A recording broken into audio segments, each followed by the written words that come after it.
اور سب سے پہلی بات تو اللہ تعالیٰ خود فرماتے ہیں قرآن مجید میں کہ قل ان کنتم تحبون اللہ فاتبعونی یحببکم اللہ ویغفر لکم ذنوبکم، کہ یعنی نبی کریم صلی اللہ علیہ وسلم کو اللہ تعالیٰ نے بتایا کہ اگر ان سے کہہ دیجئے نا کہ اگر یہ واقعی میں کہتے ہیں کہ اللہ تعالیٰ سے محبت کرتے ہیں تو اس کا تقاضا کیا ہے.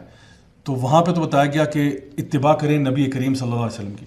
تو یہ اتباع کیا ہے شیخ صاحب؟ یہ کنفیوژن نا ذرا بھی کنفیوژن میں ایک چیز یہ بھی ایڈ کر لیں جو آپ نے باقی چیزیں بتائی ہیں نا، اگر یہ بھی ایڈ کر لیا جائے نا کہ لوگ یہ سب کچھ اس میں اس کنفیوژن میں ایک دوسرے سے کچھ اختلاف بھی کرتے ہیں.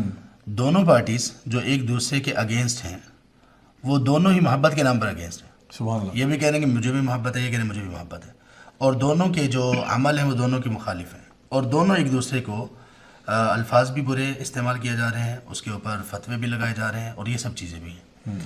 آپ نے جو آیت جس سے ہم ابتدا کی ہے، شروع کیا ہے، اس آیت کو ہی اگر سمجھ لیا جائے تو میرا خیال ہے کہ یہ اتنی بڑی چیز ہے کہ یہ ساری چیزیں اسی میں کور ہو جائیں گی.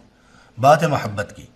پہلے تو اس بات پہ آنا چاہیے کہ برداشت دونوں طرف کے لوگوں کو پیدا کرنی چاہیے کہ یہ لوگ جو کچھ بھی کر رہے ہیں یہ محبت کے نام پر کر رہے ہیں.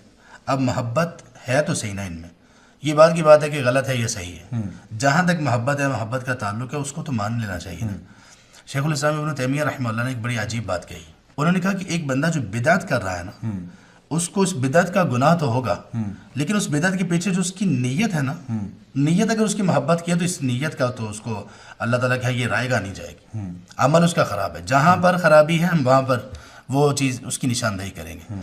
تو ایک دوسرے کو برداشت کرنے کے لیے اگر ہم یہ سمجھ لیں کہ یار یہ محبت میں کر رہے ہیں نا، اچھا ہے یا برا ہے، یہ بات کی بات ہے، یہ بات میں سمجھائیں. پہلے اس بندے کو تسلیم تو کریں، اس کو قریب تو بلائیں نا. یہ تو نہ ہو کہ آپ ایک دوسرے کی شکل ہی دیکھنا نہیں گوارا کر رہے، اور پھر دوسرے لوگ بھی یہ سمجھیں کہ اگر یہ آپ کو کسی کام سے منع کر رہے ہیں کہ یار یہ نہیں کرنا، تو آپ یہ سمجھ لیجیے کہ یار وہ بھی محبت میں کر رہے ہیں. وہ بھی کہہ رہے ہیں کہ بھائی ہمیں اللہ کے رسول صلی اللہ علیہ وسلم نے یہ کہا ہے، یہ کر کے بتایا ہے، صحابہ نے یہ کہا ہے. اب ان کو بھی تو محبت کرنے والوں میں شامل رکھے نا. اب ان ساری چیزوں کو دونوں لوگوں کو قریب کر دینے والی چیز جس پر دونوں متفق ہیں وہ یہ آیت ہے جو آپ نے پڑھی، سورہ آل عمران کی 31 آیت. قل ان کنتم تحبون اللہ فاتبعونی.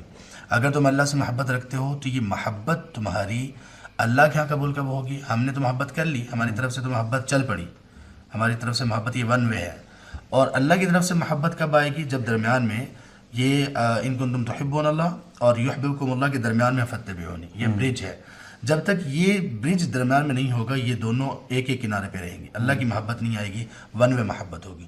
تو بس اتباع آ جائے تو اتباع کے ذریعے سے ہی یہ ساری محبتیں بھی آ جائیں گی، اور ہم لوگوں کے درمیان بھی محبت آ جائے گی جو رسول کی محبت پر ایک دوسرے سے نفرت کر رہے ہوتے ہیں. عجیب بات ہے محبت اور نتیجہ کیا نکلا؟ نفرت، آپس میں نفرت. اور یہ ایکچولی وہ ایک محبت کا تقاضا بھی ہے نا کہ اگر ایک شخص کسی سے دعویٰ کرتا ہے محبت کا، ایک شوہر ہے وہ اپنی بیوی سے کہتا ہے کہ جی میں تم سے بہت محبت کرتا ہوں، تو اب زبانی کلامی تو بات نہیں چلتی نا، آپ صرف محبت کے دعوے کرتے رہیں تو اس کا عملی تقاضا کیا ہوگا؟